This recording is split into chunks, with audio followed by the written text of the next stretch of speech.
High viewers, good morning. Welcome to profit master dot in. ఇవాళ ప్రధాన దినపత్రికలు అలాగే వెబ్సైట్స్లో ఉన్న టాప్ బిజినెస్ హెడ్లైన్స్ చూద్దాం. ముందుగా అమెరికన్ మార్కెట్స్లో ఒక ఫ్లాట్ ట్రేడింగ్ ట్రెండ్ మనకు కనిపించింది. డౌజోన్స్ ఆల్మోస్ట్ 8 పాయింట్స్ తో నష్టపోతే S&P 500 ప్లస్ 9 పాయింట్స్తో ముగిసింది. అలాగే నాస్డాక్ 56 పాయింట్ల లాభంతో ముగిసింది. అండ్ నాస్డాక్ 0.43, అలాగే S&P 500 0.25% మీద లాభపడితే డౌజోన్స్ మాత్రం కాస్త బలహీనంగా ముగిసింది. ఇక డొనాల్డ్ ట్రంప్ని ఇంపీచ్మెంట్ చేశారు. మొట్టమొదటి ప్రెసిడెంట్, 2 సార్లు ఇంపీచ్మెంట్ గురైన వ్యక్తిగా డొనాల్డ్ ట్రంప్ చరిత్ర సృష్టించారు. స్నాప్చాట్, షేర్ చాట్, యూట్యూబ్, ఇలా most of the social media sites are social networking sites అని కూడా ట్రంప్ని జీవితకాలం నిషేధించాయి. అందుకే అతి సర్వత్రా వర్జయేత్, ఎక్స్ట్రాలు ఎప్పుడు చేసినా కూడా ఇట్లాంటి పనిష్మెంటే ఉంటుంది. ఇవాళ కాకపోయినా రేపైనా దీని పరిణామాలను ఖచ్చితంగా అనుభవించి తీరాల్సిందే. నోరు మంచిదవుతే ఊరు మంచిది అవుతుంది అన్నట్టుగా నోటి తీట ఎంత ఎక్కువగా ఉంటే అంతటి ఎక్కువ ప్రభావాన్ని కూడా చవి చూడాల్సి ఉంటుంది. దానికి ఇలాంటి వాళ్ళు చాలామంది ఉదాహరణగా నిలుస్తారు. ఇప్పుడు సృష్టిలో కూడా ఆటో ట్రాన్సిషన్ సిస్టమ్ అనుకోవచ్చు, లేదంటే ఆటో అడ్జస్ట్మెంట్ సిస్టమ్ అనుకోవచ్చు. సో ఎక్స్ట్రాలు చేసినప్పుడు బ్యాలెన్స్ చేయడానికి ప్రకృతి కూడా అందుకు తగ్గట్టు సహకరిస్తుంది. దాన్ని దృష్టిలో పెట్టుకుంటే మంచిది. అండ్ ఎంతటి వాళ్ళైనా మహారాజులు రాజ్యాలే నాశనం అయిపోయాయి, మనం ఎంత అన్న విషయాన్ని దృష్టిలో పెట్టుకుంటేనే కాస్త మంచిది. లేకపోతే ఇట్లాంటి పరిణామాలు చాలా చూడాల్సి వస్తుంది. అది ట్రంప్ విషయంలో. ఇక J&J, జాన్సన్ అండ్ జాన్సన్ కూడా వన్ కోవిడ్ షాట్ ఈ safe and generates promising immune అని చెప్తోంది. సో ఒక్క షాట్ తీసుకుంటే చాలు, సేఫ్గా ఉంది, అలాగే ప్రామిసింగ్ ఇమ్యూన్ని డెవలప్ చేస్తోంది అని చెప్పి Johnson and Johnson data early data బట్టి చూస్తే అర్థమవుతుంది. సో రాబోయే రోజుల్లో ఇది కూడా కాస్త సింగిల్ షాట్తో కనుక అయినట్టయితే మంచిది అవుతుంది. అలాగే మోడర్నా CEO చెప్తున్నారు, says the world will have to live with Covid for ever. దీన్ని పాండమిక్ కాదు, ఎండమిక్ డిసీజ్గా చెప్తున్నారు, అభివర్ణిస్తున్నారు. ఎండమిక్ అంటే it will present all times, though likely at lower levels than it is now. ఇప్పుడున్న దానికంటే దీని సీరియస్నెస్ తగ్గచ్చేమో కానీ, but ఇది జీవితకాలం పాటు అంటే ఎండమిక్, ఇది ఎప్పటికీ ఎండ్ కాని డిసీజ్లా ఉండే అవకాశం ఉంది అని చెప్పి మోడర్నా CEO చెప్తున్నారు. అటువైపు ఏమో మళ్ళీ చైనాలో లాక్డౌన్స్ లాంటివి పెరుగుతున్నాయి, అక్కడ మళ్ళీ కేసుల సంఖ్య ఉధృతం అవుతుంది. సో వ్యాక్సిన్ వస్తుంది అని మనం చెప్తున్నప్పటికీ లోపల మాత్రం ఒక భయం ఉంది ఇంకా, ఎందుకంటే ఇది అంత త్వరగా ఇప్పట్లో పోయేట్టు లేదు అని మాత్రం చాలా స్పష్టంగా అందరి నోట వినిపిస్తున్న మాట. ఇక ఎకనామిక్ టైమ్స్ చూస్తేనేమో ఫస్ట్ పేజ్లో vaccine companies to be liable for adverse effects and jobs. So Covid shots తీసుకున్న తర్వాత ఏదైనా అనుకోని ఇబ్బందులు, ఆరోగ్య సమస్యలు వస్తే, అడ్వర్స్ ఎఫెక్ట్స్ వస్తే దానికి వ్యాక్సిన్ కంపెనీస్ బాధ్యత వహించాలని చెప్పి ప్రభుత్వం చెప్తోంది. And Infy, Wipro beat street estimates post stellar Q3 growth. So గతంలో ఎప్పుడు ఈ మధ్యకాలంలో లేని విధంగా అంత అత్యద్భుతమైన పర్ఫార్మెన్స్ని ఇన్ఫోసిస్ అండ్ విప్రో కనబరిచాయి. దీనికి సంబంధించి కూడా మనం తర్వాత స్లైడ్స్లో మాట్లాడుకుందాం. So cabinet clears amendments to mining law. So mining లాని లో కొన్ని చేంజెస్ తీసుకొని వచ్చారు. దీనివల్ల ఈ క్యాప్టివ్ మైనర్స్కి ఏదైతే ఇంతకాలం ఇబ్బందులు ఎదుర్కొంటున్నారో వాళ్ళ సమస్యల్ని తగ్గించేందుకు సాధ్యమైనంత విధంగా ఈ చట్టాల్లో మార్పులు తీసుకొచ్చారు. అండ్ వ్యాక్సిన్ డోసేజ్కి సంబంధించిన న్యూస్ చూస్తున్నాము. Airtel Africa dials master card for strategic payment play, ఇదొకటి. అండ్ మోస్ట్లీ ఇవే ఉన్నాయి. ఇక కంపెనీ స్పెసిఫిక్ చూద్దాం. So Dixon bags deals to make phones, smart TVs for Nokia others. So Dixon technologies దేశంలో ఉన్న రెండో అతిపెద్ద లార్జెస్ట్ ఎలక్ట్రానిక్ మేకర్స్ మరొక కాంట్రాక్ట్ తీసుకుంది. నోకియా బ్రాండ్కి చెందిన మొబైల్ ఫోన్స్ అలాగే స్మార్ట్ టీవీస్ని తయారు చేసేందుకు ఇంటెక్స్, లాయిడ్ అండ్ తోషిబాకి సంబంధించిన టీవీస్ కూడా తయారు చేసేందుకు ఒప్పందం కుదుర్చుకుంది. సో డిక్సన్ టెక్నాలజీస్కి ఇది ఒక పాజిటివ్ అంశంగా మారబోతోంది రాబోయే రోజుల్లో. సో ఇప్పటికే ప్రైజింగ్ పాయింట్ ఆఫ్ వ్యూలో స్టాక్ బాగా పెరిగింది, బట్ పర్ఫార్మెన్స్ కూడా అందుకు తగ్గట్టు స్టాక్ చూపిస్తూ వస్తుంది. కాబట్టి డిప్స్లో దీన్ని మనం ఖచ్చితంగా కన్సిడర్ చేసుకోవచ్చు లాంగ్ టర్మ్ హొరైజన్ దృష్టిలో పెట్టుకుంటే. ఇక IRFC 4,600 కోట్ల రూపాయల IPO ప్రారంభం కాబోతుంది. జనవరి 18వ తారీఖు నుంచి 25-26 రూపాయల ప్రైస్ బ్యాండ్తో ఈ ఐపీఓ వస్తుంది. ఇండియన్ రైల్వే ఫైనాన్స్ కార్పొరేషన్ సంబంధించిన ఇది నాన్ బ్యాంకింగ్ ఫైనాన్స్ కంపెనీ, ప్రభుత్వానికి చెందిన కంపెనీ. అండ్ ప్రైజింగ్ కూడా అంటే 25-26 రూపీస్ ప్రైస్ బ్రాకెట్ ఉంది కాబట్టి చాలామంది రీటైల్ ఇన్వెస్టర్స్ దీనికి అత్యధికంగా మొగ్గు చూపే అవకాశం ఎక్కువగా ఉంది.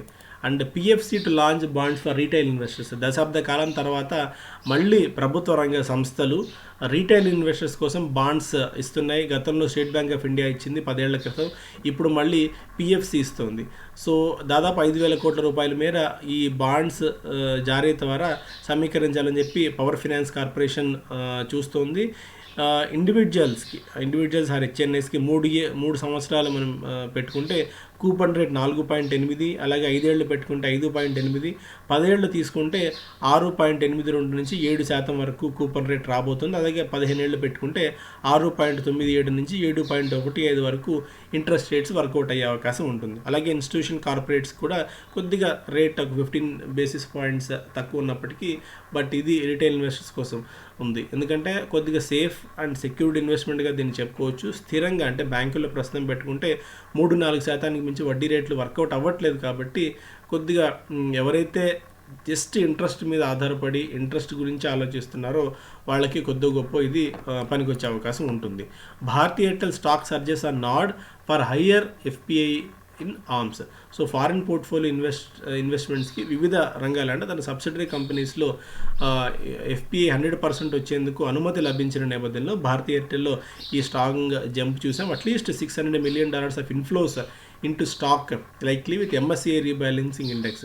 సో ఎంఎస్సిఐ రీబ్యాలెన్సింగ్ జరగడం వల్ల కూడా ఈ కంపెనీలోకి మరొక $600 million వరకు నిధులు వచ్చే అవకాశం ఉంటుంది. అండ్ సో ఇమీడియట్గా మనం చూసుకున్నట్టయితే స్టాక్లో నిన్నే దాని ఇంపాక్ట్ కనిపించింది. దాదాపు 578 రూపాయల వరకు. మార్చిలో ఏదైతే 381 రూపాయల నుంచి స్టాక్ ఇప్పటికే 52% దాకా పెరిగింది. సో చాలా స్ట్రాంగ్ యాక్టివిటీ అయితే ఉంది మనకి ఎయిర్టెల్లో. బట్ లాంగ్ టర్మ్ కోసం మనం దృష్టిలో పెట్టుకునేటప్పుడు కొద్దిగా మనం పోర్ట్ఫోలియో యాడ్ చేసుకోవచ్చు. కానీ బట్ ఇంకా ఇనీషియల్గా మనకి స్టాక్లో ఆ పర్ఫార్మెన్స్ ఆ స్థాయి కనిపించేంత వరకు బెటర్ కాస్త వెయిట్ చేయడమే మంచిది. అలాగే resurgent Tata is most valued group again. So మనం అనుకున్న లక్ష్యాన్ని దృష్టిలో పెట్టుకొని దానికి తగ్గట్టే వెళ్తే టాటాస్ అనే ప్రూవ్ అయింది మరొకసారి. హంగులు ఆర్భాటాలకు హంగామాకు పోకుండా తమ అనుకున్న పని దాన్ని ఏమాత్రం డీవియేషన్ లేకుండా చేసుకుంటూ వెళ్తే ఎలాంటి ఫలితాలు ఉంటాయో మరొక్కసారి టాటా ప్రూవ్ చేసి చూపించింది. అతిపెద్ద బిజినెస్ హౌస్గా దేశంలో మరొకసారి చరిత్ర సృష్టించింది, రికార్డుకి ఎక్కింది. టాటా ఎలక్సీ దాదాపు 166% 1 ఇయర్లో పెరిగింది. అరవింద్ గారు కూడా చాలాసార్లు టాటా ఎలక్సీ స్టాక్ రికమెండ్ చేశారు. టాటా కన్జ్యూమర్ శేషి గారు పదే చాలా సందర్భంలో రికమెండ్ చేశారు. అండ్ టాటా మోటార్స్ కానీ టీసీఎస్ కానీ పదే మన ఈ పేపర్ ప్రోగ్రాంలు కూడా చాలాసార్లు మనం చెప్పడం జరిగింది. ఎందుకంటే most of the analyst community దీనికి చాలా ఫేవర్గా ఉంది అని చెప్పి. అలాగే టాటా పవర్ కూడా ఈ మధ్యకాలంలో కొద్దిగా ఆల్మోస్ట్ 55-60 రూపీస్ నుంచి పదే చెప్తూ వచ్చాము. అండ్ వోల్టాస్ ఇవన్నీ కూడా మంచి రిటర్న్స్ని మధ్యకాలంలో ఇచ్చిన నేపథ్యంలో సో అతిపెద్ద బిజినెస్ హౌస్గా ఒక పవర్ హౌస్గా ఎదిగింది టాటా కంపెనీ. 17,02,26 కోట్ల రూపాయల మేర మార్కెట్ క్యాప్ ప్రస్తుతం ఈ కంపెనీకి ఉంది. ఈ గ్రూప్ కంపెనీకి నెలలో 12% మేర, అలాగే 1 ఇయర్లో 42% మేర ఈ మార్కెట్ క్యాపిటలైజేషన్ జంప్ చూసాం. తర్వాత స్థానంలో హెచ్డిఎఫ్సి, తర్వాత రిలయన్స్ ఇండస్ట్రీస్, బజాజ్, ఐసిఐసిఐ సంస్థలు ఉన్నాయి. సో మొత్తానికి టాటా మరొక్కసారి మంచి లీడర్షిప్, మంచి నాయకత్వం ఉంటే ఎలా ఉంటుందో, అగ్రెసివ్ నాయకత్వం ఉంటే ఎలా ఉంటుందో మరొకసారి చంద్రశేఖరన్ గారు చూపించారు. Consumer companies ready to tap rural demand. So గ్రామీణ ప్రాంతాల్లో కన్జ్యూమర్ డిమాండ్ మరింతగా పెంచుకునేందుకు ప్రభుత్వం అడిషనల్ స్టాక్స్ పుష్ చేస్తున్నాయి. రిటైలర్స్కి ఇన్సెంటివ్స్ ఇస్తున్నాయి, volume linked incentives.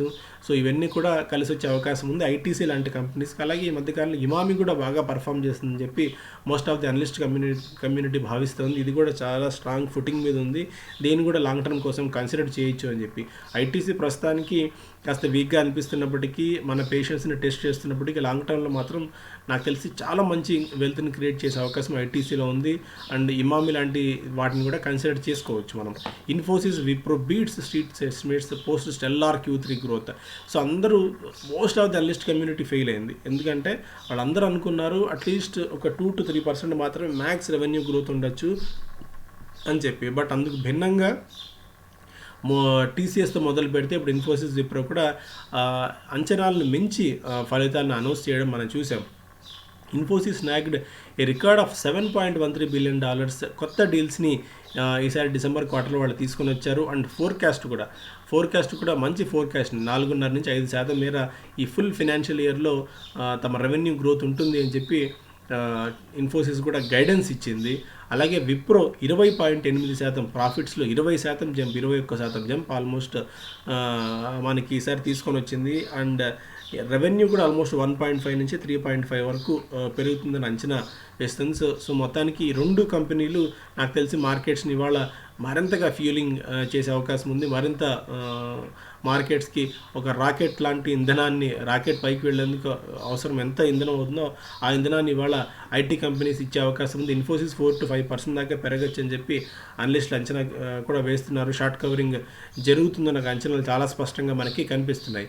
Wipro's operating margin దాదాపు 243% grew 43 basis points to 21.7, the highest in 22 quarters. గత 22 క్వార్టర్స్లో ఎప్పుడూ లేని విధంగా మార్జిన్స్ ఆ స్థాయిలో పెరిగాయి. డివిడెంట్ కూడా ₹1 డివిడెంట్ డిక్లేర్ చేసింది కంపెనీ.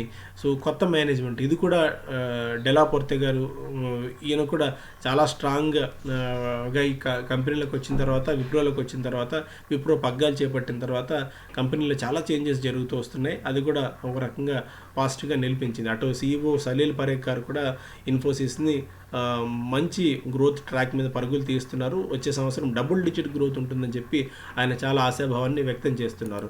ఇక Reliance no more king loses crown of top weighted Nifty 50 stock. So ఇంతకాలం మార్చి నుంచి సెప్టెంబర్ వరకు, మనకి ఏప్రిల్ నుంచి సెప్టెంబర్ వరకు ఆల్మోస్ట్ రిలయన్స్ ఒక డ్రీమ్ రన్, గతంలో ఇప్పుడు or never before ever after అన్నట్టుగా ఆ స్థాయిలో డ్రీమ్ రన్ రిలయన్స్ చూస్తుంది. అప్పట్లో దాదాపు 15% వరకు రిలయన్స్ వెయిటేజ్ ఉండేది మనకు ఓవరాల్ నిఫ్టీలో.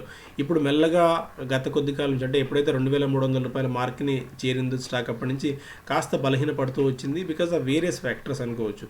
ఎందుకంటే 1200-1300 స్థాయి నుంచి స్టాక్ ఆల్మోస్ట్ డబుల్ అయిపోయింది. ఆ స్థాయిలో కన్సాలిడేషన్ ఫేజ్లో ఉంది స్టాక్. సో అందుకని మెల్లగా వెయిటేజ్, రిలయన్స్ వెయిటేజ్ 15 నుంచి 10.08% తగ్గిపోయింది. ఒక దశలో 9.82% దిగి వచ్చింది సోమవారం రోజున. బట్ ఇప్పుడు మళ్ళీ పెరిగి 10.08 వెయిటేజ్ వచ్చింది. And first full length weightage HDFC బ్యాంక్కి ఇప్పుడు నిఫ్టీలో ఉంది. సో 10.26% వెయిటేజ్ HDFC బ్యాంక్కి. తర్వాత ఈ కంపెనీస్ అన్ని కూడా ఈ వెయిటేజ్ పాయింట్ ఆఫ్ వ్యూలో, అంటే ఈ స్టాక్స్ ఎంత పెరిగితే దాని ఇంపాక్ట్, దాని క్యాస్కేడింగ్ ఎఫెక్ట్ నిఫ్టీ 50 మీద కూడా ఉంటుందన్నది ఈ వెయిటేజ్లో ఉన్న ఇంపార్టెన్స్గా మనం చూడాల్సిన అవసరం ఉంటుంది. అండ్ బిజినెస్ స్టాండర్డ్ చూస్తే ఫస్ట్ పేజ్లో wealthy investors rejig assets amid sharp equities. So sharp equities మనకి బాగా ఈక్విటీస్లో రన్అప్ వచ్చిన తర్వాత సో కొద్దిగా సేఫ్టీ కోసం అనుకోవచ్చు. ఎందుకంటే ఎప్పుడు ఏ టైంలో ఎట్లా రివర్స్ అవుతుందో మార్కెట్స్ మనం చెప్పలేం, తెలియదు కాబట్టి. సో కొద్దిగా బాగా ఉంచిన లాభాలని ప్రొటెక్ట్ చేసుకునేందుకు కొద్దిగా తమ ఫండ్స్ని రియల్ ఎస్టేట్లో, అలాగే క్రెడిట్ ఫండ్స్లో ఇన్వెస్ట్ చేస్తున్నారు. రియల్ ఎస్టేట్ కూడా ఇప్పుడు చాలా పెద్ద యాక్టివిటీ జరుగుతుంది. అటు మహారాష్ట్ర నుంచి వచ్చిన పాజిటివ్ న్యూస్తో దేశం అంతా కూడా చాలా పాజిటివిటీ ఉంది. రియల్ ఎస్టేట్ గురించి మనం కొద్ది కాలం నుంచి చాలా చాలా చాలా అనేక సందర్భాల్లో రియల్ ఎస్టేట్ స్టాక్స్ గురించి మనం మాట్లాడుతూనే వస్తున్నాం. ఇప్పుడు చాలామంది మళ్ళీ రియల్ ఎస్టేట్ అన్న పదం పట్టుకుంటున్నారు, కానీ మనం ఆల్మోస్ట్ ఒక 1.5-2 months నుంచి అనేక సందర్భాల్లో రియల్ ఎస్టేట్ గురించి మాట్లాడుతూ వచ్చాం. చాలామందిని గైడ్ చేస్తూ కూడా వచ్చాం. ఎంతమంది దీని నుంచి ప్రయోజనం పొందారో తెలియదు కానీ, బట్ ఇప్పుడు రియల్ ఎస్టేట్ స్టాక్స్ మళ్ళీ ఆర్డర్ ఆఫ్ ద డేగా ఉన్నాయి. వాటిని కాకపోతే ఇప్పుడు ఫ్రెష్ ఇన్వెస్ట్మెంట్ చేయడం అనేది, షార్ట్ టర్మ్ కోసం ట్రేడ్ చేయడం అనేది కొద్దిగా రిస్క్తో కూడుకున్నది. బట్ లాంగ్ టర్మ్గా అయితే మనం కన్సిడరేషన్లోకి తీసుకోవచ్చు. And SEBI bars TV anchor for indulging in fraudulent activity. ఒక టీవీ యాంకర్ని SEBI first of its kind. So టీవీలో ఉన్నాం కదా, మనం ఏదైనా మాట్లాడినా ఏదైనా నడుస్తుంది అనుకునే పరిస్థితి లేదు. సెబీ బార్ చేసింది ఒక యాంకర్ని. CNBCలో ఉన్న యాంకర్ హేమంత్ ఘట్ అనే ఒక యాంకర్ ఏంటంటే తమ వాళ్ళ వైఫ్ అండ్ వాళ్ళ మదర్ పేరు మీద అకౌంట్స్ ఓపెన్ చేసుకుని BTST calls or STBT calls, అంటే ఇవాళ బై చేసి రేపు సెల్ చేసే స్టాక్స్ని రేపు ఏ స్టాక్ చెప్తారో ఈరోజు సాయంత్రమే, ఈరోజు ముందే వాళ్ళ అందరి అకౌంట్స్లో ఆ స్టాక్స్ కొనుగోలు చేయడము, రేపు పొద్దున్నే 7:20కి ఆయన షో ఉంటుంది సిఎన్బిసిలో, దాన్ని అనౌన్స్ చేయడము, మార్కెట్ ఓపెన్ అయిన వెంటనే ఏదైతే డిమాండ్ బాగా పెరుగుతుందో ఆ ప్రైస్తో అమ్మేయడం. సో ఇలా ఆయన చేయడం వల్ల 3 కోట్ల రూపాయలని ఆయన జనవరి 2019 నుంచి మే 2020 మధ్య ఆయన పాకెట్ చేసుకున్నారని సెబీ గుర్తించింది. దాదాపు 3 కోట్ల రూపాయల మేర ఆయన పరోక్షంగా ప్రత్యక్షంగా లబ్ధి పొందారు, ఆయన కుటుంబం అని. అందుకని వాళ్ళ ముగ్గురు అకౌంట్లు వాళ్ళు మార్కెట్లో పార్టిసిపేట్ చేయకుండా బ్యాన్ చేయడంతో పాటు వాళ్ళ ముగ్గురు అకౌంట్స్ని కూడా ఫ్రీజ్ చేసేసింది బ్యాంక్ అకౌంట్స్తో సహా. సో అది మనం పబ్లిక్ వేదిక మీద ఉన్నాం కాబట్టి ఏది చెప్పినా నడుస్తుంది అనుకుంటే ఇంతకుముందు చెప్పినట్టు పైవాడు అనేది వాడు అక్కడ ఉన్నారు, వాళ్ళు చూస్తూ ఉంటారు కాబట్టి, నిఘా నేత్రంలో ఉంటారు కాబట్టి మనం కాస్త ఒళ్ళు దగ్గర పెట్టుకుంటే మంచిది. అలాగే మనం ఈ కార్నివల్ గురించి పదే చెప్తూనే ఉన్నాం. సో రేపు మనకి last date for registration. So ఆ రిజిస్ట్రేషన్ ప్రక్రియ రేపు ముగియబోతుంది, రేపు సాయంత్రం కల్లా. ఎందుకంటే ఆ లోపు మీ రిజిస్ట్రేషన్ ప్రక్రియ ఏమున్నా సరే ఫినిష్ చేసుకోండి. చాలామంది ఇప్పటికే ఎన్రోల్ అయి ఉన్నారు. సో నేను ఇలా చెప్పడం కూడా చాలామందికి నచ్చట్లేదు. స్టాక్ మార్కెట్లో పార్టిసిపేట్ అవ్వండి అంటే కూడా కింద కామెంట్స్ చాలామంది చేస్తున్నారు. సో మార్కెట్లో అంటే బుల్ మార్కెట్లో ప్రతి ఒక్కరూ రఘురామరాజుని అయిండొచ్చేమో కానీ, బట్ సోషల్ మీడియా ఒక జీమెయిల్ అకౌంట్ ఉన్న వాళ్ళు ప్రతి ఒక్కరూ ఒక అరిస్టాటిల్, ఒక సోక్రటీస్ అండ్ ఒక అలెగ్జాండర్లా ఫీల్ అయిపోతున్న తరుణం ఇది.